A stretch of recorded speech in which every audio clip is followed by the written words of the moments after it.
Hello there, this is Jedi Master Daniel 96, and today's video, I'll be reviewing the 5th episode of the Obi Wan Kenobi series and how this review will go. I'll go over some stuff from the episode and then give my thoughts near the end.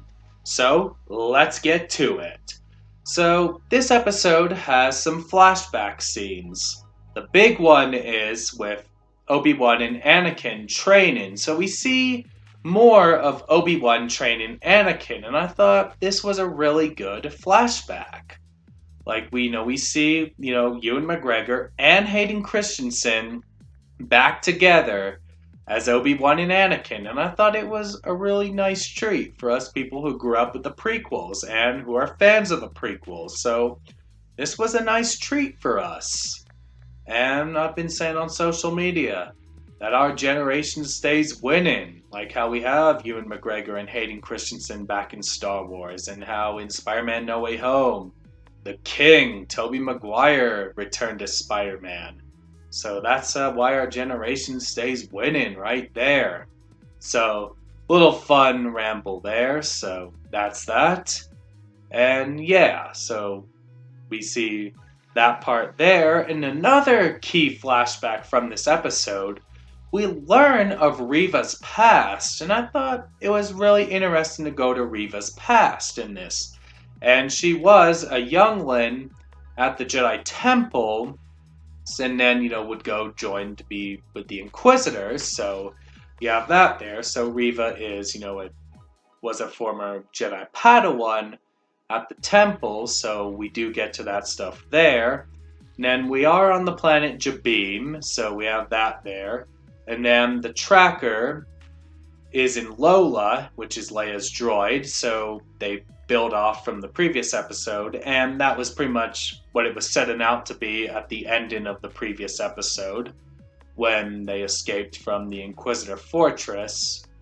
So we have that there, and then we have like Obi-Wan going to Reva, and then there's a bit with where Vader's gonna come, and I thought like he was going to like get himself captured to bring himself to Vader, but that wasn't the case there. But Darth Vader does play a role in this episode, and then he makes Reva the Grand Inquisitor, but we know that's not gonna be for long, because for us that seen the animation, saw this coming, the Grand Inquisitor does return, but they don't explain his survival. So, yes, the Grand Inquisitor is back. I mean, we know for obvious reasons, because he's the villain in Rebels Season 1. So, that's why the Grand Inquisitor is back. But when I watched the other episode when he got stabbed, I knew he was coming back in an episode down the line, but it happened to be this episode. To explain how he survived Reva's stab is yet to be determined. If this is going to be in next week's finale, or they'll explain it in another source, like a book or a comic or something. So, yeah, just a little side note there. So, that's that there, and yes, the Grand Inquisitor is back.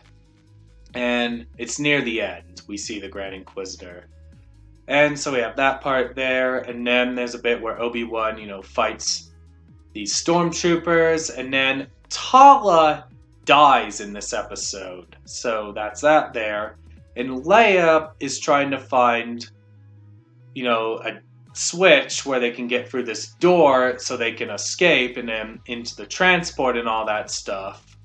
And then we have a bit where Vader, he stabs Reva for some stuff, because obviously Obi-Wan escapes, and then he takes the Grand Inquisitor badge to give to the Grand Inquisitor, as we know from Star Wars Rebels, so that's that there. So, yeah, so you got that stuff there. I mean, there's a transport that escapes.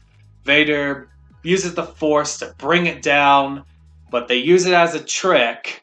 And then the transport where Obi-Wan and Leia and all them are on escape. So they played a trick on Vader. So a nice trick on Vader right there. So that's that there. And then another, surprise appearance is Haja from the second episode, which is, the fake Jedi, where, Obi-Wan goes to rescue Leia on Dayu, so that's that there. And then we have, a message from Bail Organa, asking if Obi-Wan and Leia are okay. So we got that there.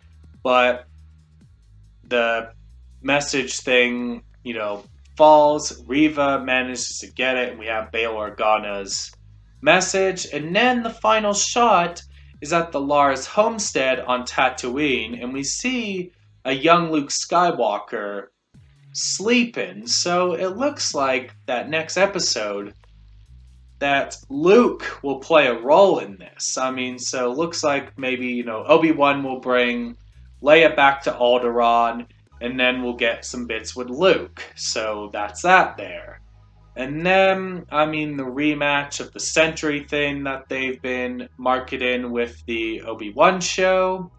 I mean, maybe we will get Obi-Wan and Vader fighting. So, I mean, it might, obviously will probably happen. So that's my prediction there. Or whatever the fate is of Riva. So we'll have to wait and see. And I did enjoy this episode, and I mean, the show is just getting better and better. I mean, the Obi-Wan show, so far, like 5 episodes in, this is top tier Star Wars content. Like, this is definitely hands down the best Star Wars content of the Disney era. Like, for shows, I like this a lot better than the Book of Boba Fett, in my opinion. I mean, I don't dislike Book of Boba Fett or anything. I know it is flawed, but I mean, I just think the Obi-Wan show is a better made show in my opinion. And I actually think each week this is actually on the verge to surpass The Mandalorian for the Star Wars live action shows. I'm not saying it in a bad way and stuff. I'm just my personal opinion. But if I was to rank the live action shows, so far, it would go Obi-Wan, Mando, Book of Boba Fett. So that's my ranking for the current 3 live-action shows we have. And we just only have one more episode of Kenobi, so that's that there. And yeah, so that does it for me in this video. Don't forget to like this video, subscribe to the channel, comment what you think down below. Did you like this episode, not like this episode? Let me know your thoughts down below. Share this video. Tell your friends to subscribe. Let's get to 500 subscribers. Follow me on Twitter, DanRS87, Instagram, JamMasterDaniel96, and Facebook, JamMasterDaniel96. Have a great day, and may the Force be with you. Bye.